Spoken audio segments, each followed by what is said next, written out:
Hi friends, welcome back to my channel. आज मैं आपको क्लास 6 का साइंस का चैप्टर नंबर 9 इसको मैं एक्सप्लेन करने वाली हूँ। मैंने इसका पार्ट 1 वीडियो अपने चैनल पे अपलोड कर दिए हैं, तो उस वीडियो को सबसे पहले जरूर देखें, तब इस वीडियो पे आए ताकि आपको अच्छे से समझ में आए। Find that organism exist in very cold as well as very hot climate. हम सभी जानते हैं कि कोई भी ऑर्गेनिज्म है, जो कोई ऑर्गेनिज्म ठंडे प्लेस पे भी रह लेता है, कोई ऑर्गेनिज्म है जो बहुत ही हॉट प्लेस पे भी रह लेता है। तो वो कैसे अपने बॉडी को एडजस्ट करता है उस सराउंडिंग में, कैसे उस बॉडी को एडजस्ट करता है, उसके बारे में हम समझेंगे। जो वो मेथड होता है ना, जिसके जरिए वो अपनी बॉडी को उस सराउंडिंग के हिसाब से एडजस्ट कर लेती है, उसको बोलते हैं एडेप्टेशंस। ये हमने पहले भी पढ़ रखा है। जो फीचर्स होता है किसी भी ऑर्गेनिज्म की कि उस क्लाइमेट में भी रह लेता है, कोई ठंडा प्लेस में रह लेता है, कोई बहुत ही हॉट प्लेस में रह लेता है, उस मेथड को बोला जाता है एडेप्टेशंस।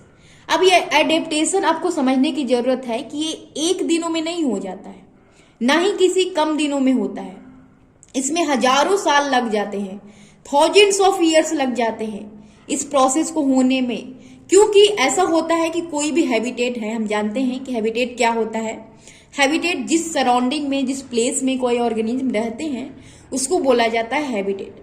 तो उस हैबिटेट की जो अबायोटिक फैक्टर्स होते हैं, अबायोटिक फैक्टर्स मतलब जितने भी नॉन लिविंग थिंग्स होते हैं, जितने भी नॉन लिविंग थिंग्स होते हैं, जो वहां की लिविंग थिंग्स को अलाइव रहने के लिए, ग्रो होने के लिए बहुत ही जरूरी होते हैं, वो क्या होते हैं कि चेंज होते रहते हैं। एक टाइम के साथ वो चेंज होते रहते हैं, वहां की सराउंडिंग चेंज होगी, वहां के अबायोटिक फैक्टर्स चेंज होंगे। तो वो जो चेंज होता है, उस चेंज होने में बहुत लंबा प्रोसेस लग जाता है। और लंबा प्रोसेस होने के कारण जो भी ऑर्गेनिज्म वहां पे होगा, तो जैसे वो सराउंडिंग चेंज होगी, उसके अनुसार अगर वो अडेप्ट कर लिया उस सराउंडिंग में, तो वो ऑर्गेनिज्म तो जिंदा रह लेता है। लेकिन अगर जो ऑर्गेनिज्म उसके हिसाब से नहीं अडेप्ट कर पाया, एडजस्ट नहीं कर पाया, अपनी बॉडी को चेंज नहीं कर पाया, तो वो ऑर्गेनिज्म जिंदा नहीं रह पाता, वो डाई हो जाता है। तो यही अडेप्टेशंस, जो इसमें एक लंबा प्रोसेस लगता है किसी भी ऑर्गेनिज्म में होने के लिए।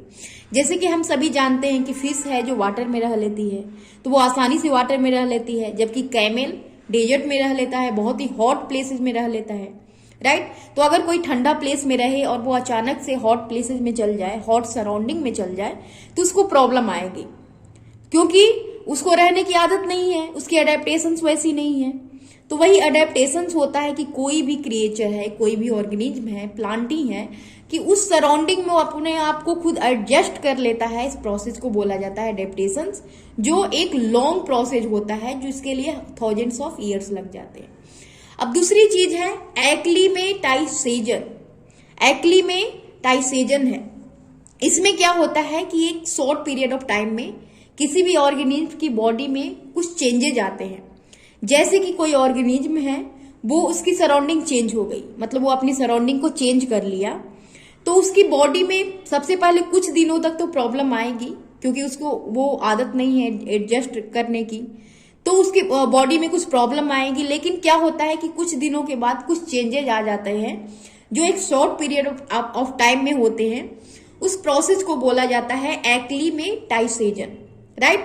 जैसे कि अगर कोई है जो प्लेन रीजन में रहा है और वो अचानक से चल जाए हाई माउंटेन्स में, हाई माउंटेन्स में जाने के बाद क्या होगा, वहां की तो सराउंडिंग चेंज होगी, वहां का एयर अलग होगा, ऑक्सीजन लेवल कम होता है वहां का, तो उसको ब्रीदिंग में प्रॉब्लम आ सकती है, उसको फिजिकल एक्सरसाइज करने में प्रॉब्लम आ सकती है। लेकिन जब वो कुछ दिनों तक उस सराउंडिंग में रख ले अपने आप को, तो उसकी बॉडी में खुद ब खुद एक चेंज आ जाएगा। उस चेंज को ही बोलते हैं एक्लीमेटाइजेशन, जिसके कारण उसको प्रॉब्लम नहीं आएगी, उस सराउंडिंग में खुद को एडजस्ट कर लेगा। यही सारी चीजें हैं। तो हमने समझा अडेप्टेशंस के बारे में, दूसरा एक्लीमेटाइजेशन के बारे में, जो एक दूसरे से बिल्कुल अलग है। ये है जो शॉर्ट पीरियड ऑफ टाइम में होता है एक्लीमेटाइजेशन, और जो अडेप्टेशंस है इसके लिए लॉन्ग प्रोसेस लगता है, बहुत ही थाउजेंड्स ऑफ ईयर लगते हैं, राइट। अब हम समझने वाले हैं, अब हम पढ़ने वाले हैं सम टेरेस्ट्रियल हैबिटेट्स के बारे में।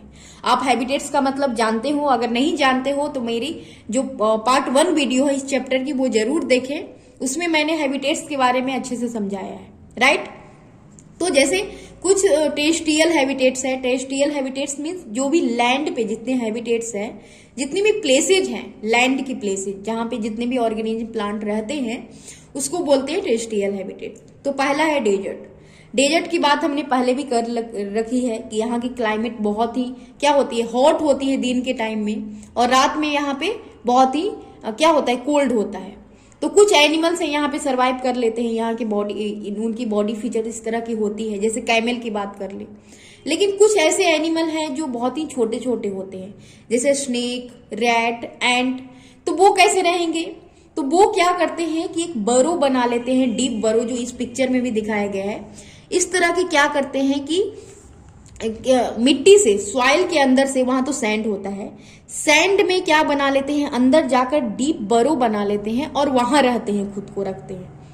क्यों? ताकि वो हीट से खुद को बचा सके। हीट को इस तरह से खुद को बचाते हैं क्योंकि अंदर में थोड़ी सी क्या होती होगी, कोल्ड होती होगी, हीट नहीं, सनलाइट वहां नहीं जाती होगी, इसके कारण वहां ठंडा रहता होगा। और दिन में ये खुद को बाहर निकालते हैं ब्रीदिंग के लिए, और ब्रीदिंग के लिए वहां भी ब्रीद करते हैं, लेकिन और भी फूड वगैरह के लिए, राइट। ये हो गया एनिमल्स के बारे में। उसके साथ ही यहाँ की जो प्लांट्स होती है, यहाँ पे एक्टिविटी के जरिए भी समझाया गया है कि यहाँ की जो प्लांट्स होती है, आपको इस एक्टिविटी के जरिए भी समझना है कि एक पॉटेड कैक्टस लाना है और लीफी प्लांट लाना है अपने क्लासरूम में। जब आपको इसको क्लासरूम में लाओगे तो आपको इसको क्या करना है, 2 पॉलीथीन बैग से इसकी ब्रांच को टाई कर देना है अच्छे से। जो आपने पिछले चैप्टर में भी ट्रांसपीरेशन का प्रोसेस समझा था कि ट्रांसपीरेशन में क्या होता है कि जब हम किसी पॉलीथीन बैग को कवर कर देते हैं तो क्या होता है कि पानी लॉस करता है, राइट। जो पानी होती है लिप्स में, वो वाटर वेपर में कन्वर्ट होती है और वो पॉलीथीन बैग में कवर हो जाती है, क्योंकि वो टाई थी, वो एयर में नहीं हो पाती है, मिल नहीं पाती है। तो जब हम एक कैक्टस प्लांट को करेंगे इस तरह से, और किसी भी लीफी प्लांट को हम करेंगे, तो लीफी प्लांट में आप देखोगे कि पॉलीथीन का जो कवर है उसमें आपको पानी की जो ड्रॉप्स है वो ज्यादा मिलेगी। लेकिन कैक्टस प्लांट की बात करें तो कैक्टस प्लांट में वो पानी की जो ड्रॉप्स है वो कम मिलेगी। इसका मतलब ये है कि कैक्टस प्लांट है वो ट्रांसपीरेशन के जरिए पानी कम लॉस करता है। कम लॉस करने के कारण ये डेजर्ट में भी आराम से सरवाइव कर लेता है, क्योंकि डेजर्ट में तो पानी कम अवेलेबल होता है, तो वो कम पानी में भी सरवाइव कर लेता है। और यहाँ जितने भी प्लांट्स होते हैं ना, यहाँ के प्लांट्स जितने भी होते हैं, यहाँ की लीव्स, इसकी जो लीव्स होती है या तो छोटी होगी या फिर लीव्स होगे ही नहीं। जैसे कैक्टस प्लांट की ही बात कर लो तो कैक्टस प्लांट की जो लीव्स है वो बहुत ही क्या होती है, लीव्स नहीं होती है, ये लीफ लाइक स्ट्रक्चर है, ये स्टेम है इसका एक्चुअली में, जो हमें लगता है कि लीफ है। अगर हम इसको लीफ मान लेंगे तो इसका स्टेम कहाँ है, ये स्टेम ही होता है जो लीफ के जैसा होता है, और ये इसके जरिए ही ये फोटोसिंथेसिस करता है। फोटोसिंथेसिस भी आप जानते हो अच्छे से कि फोटोसिंथेसिस क्या होता है, जिसके जरिए कोई भी प्लांट क्या है वो फूड बनाता है अपने लिए, तो ये फोटोसिंथेसिस करता है। इसके साथ ही क्या होता है कि जो कैक्टस का प्लांट होता है, ये कोई भी प्लांट, यहाँ के जितने भी डेजर्ट में प्लांट पाए जाते हैं वो डीप रूटेड होते हैं। डीप रूटेड होने के कारण क्या होते हैं कि पानी अंदर से ऑब्जर्व कर पाते हैं, रूट जो होता है उसका ऑब्जर्व कर पाता है और फिर अलग अलग पार्ट में उसको भेजता है।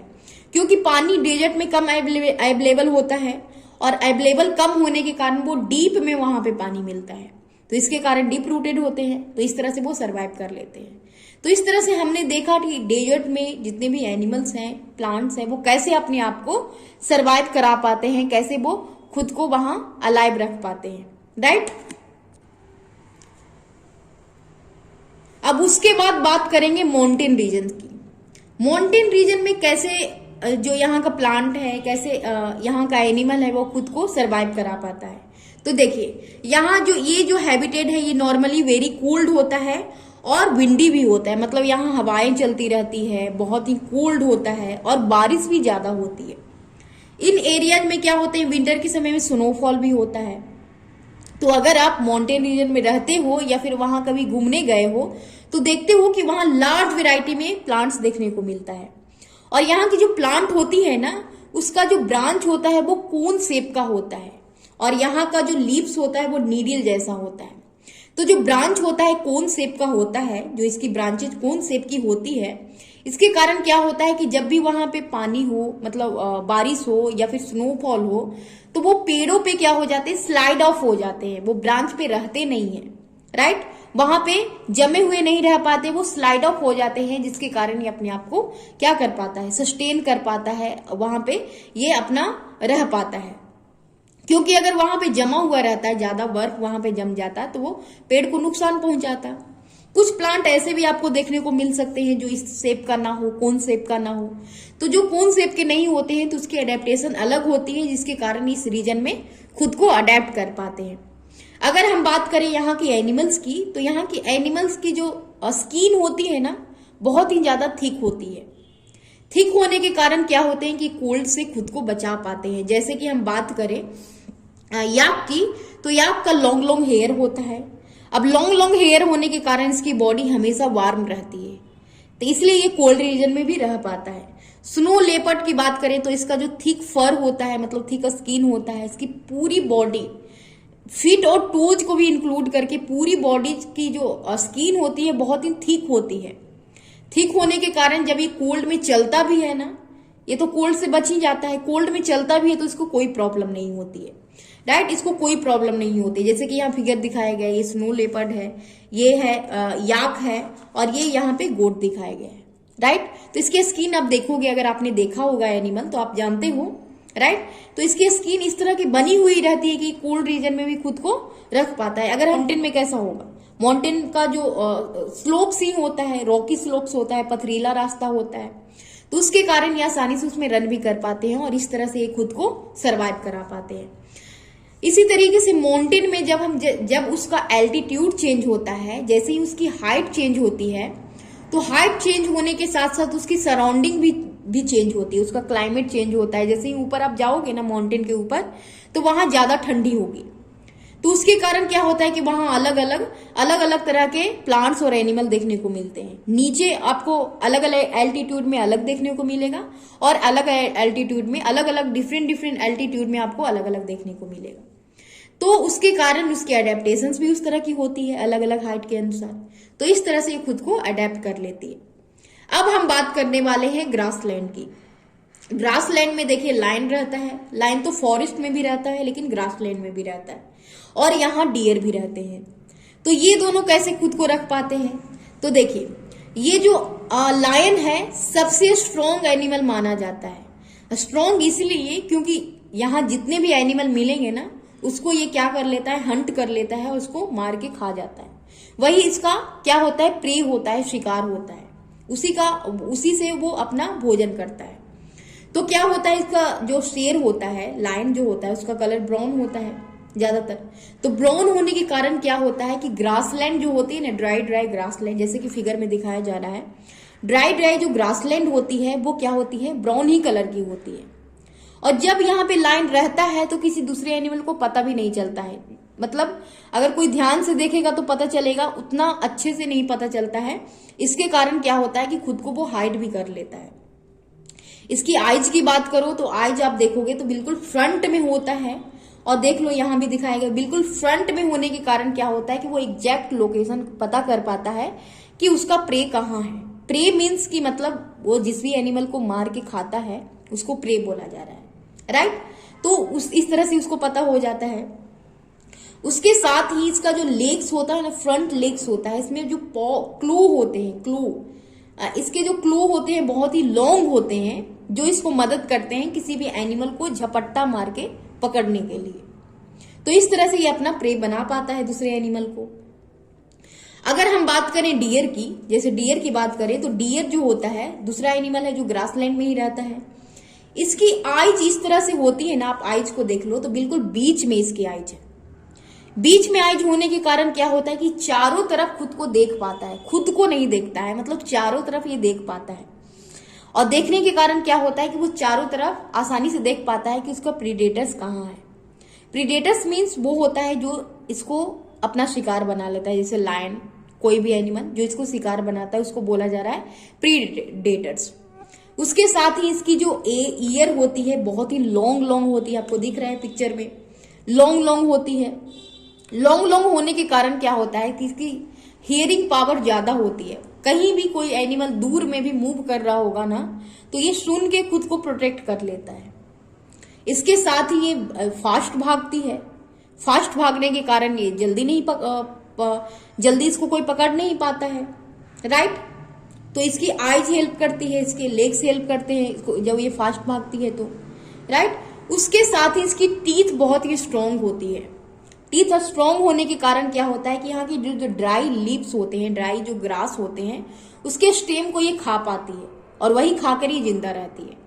तो इसको एक तरफ तो इसको फूड की भी जरूरत होती है खुद को जिंदा रखने के लिए, दूसरी तरफ ये खुद को इसको प्रीडेटर से भी बचना होता है, जिसके कारण इसकी बॉडी स्ट्रक्चर इस तरह की होती है जिसके कारण ये खुद को बचा पाता है। तो हमने देखा कुछ टेरेस्ट्रियल हैबिटेट्स के बारे में कि वहां के एनिमल प्लांट्स किस तरह से खुद को सरवाइव करा पाते हैं। तो अगले पार्ट में हम देखने वाले हैं कुछ एक्वेटिक हैबिटेट्स के बारे में, राइट। आई होप कि वीडियो आपको अच्छे से समझ में आई होगी। अगर आपको समझ में आई तो please like, subscribe and share करें और इसी तरह के वीडियो के लिए हमारे चैनल को जरूर सब्सक्राइब करें।